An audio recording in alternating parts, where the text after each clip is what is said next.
నేను సాధించలేకపోతున్నాను, నా మనసు నిలబట్టలేదు, అది వెళ్ళిపోతోంది అస్తమానం, ఎప్పుడో ఒక్కసారి అలా నిలబడుతుంటుంది అంతే. అప్పుడు కాస్త ఆనందంగా అనిపిస్తుంది, కానీ అది నిలబట్టం లేదు, అది పోతోంది అలాగా. ఎక్కువ పోవడమే ఉంది, లిప్త కాలం ఎప్పుడైనా నిలబడుతోంది. ఇది హాలాహలం మీ పాలిట. ఇప్పుడు దీన్ని ఎవరు పుచ్చుకుంటారో తెలుసా? శంకరుడు పుచ్చుకుంటాడు. శివార్పణం వదిలేయాలి. హాలాహలం రాకుండా అమృతం రాదు. ముందు హాలాహలమే వస్తుంది, తర్వాతే అమృతం వస్తుంది. అంటే ధ్యాన ప్రక్రియ యందు మొట్టమొదట ఏదొస్తుంది అంటే మనసుని నిలబెట్టలేని స్థితే వస్తుంది. ఆ మనసు నిలబట్టలేదని తెలుసుకోవడమే మొదటి విజయం. దాన్ని శివార్పణం. ఈశ్వర, నా మనసుకి నీ చేసిన అలవాటు నీ అనుగ్రహంతో నిలబడేటట్టుగా అనుగ్రహించండి.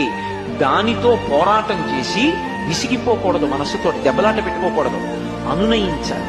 అవును, నీ తప్పే ఉంది, అలవాటు కోట్ల జన్మలుగా తిరుగుతుంటావు, ఏం పర్వాలేదు, లిప్త కాలం నిలబడ్డావా, ఆనందం పొందానా అంటే నువ్వు నిలబడితే ఇలా ఆనందంగా ఉంటుందని నాకు అర్థమైందా లేదా?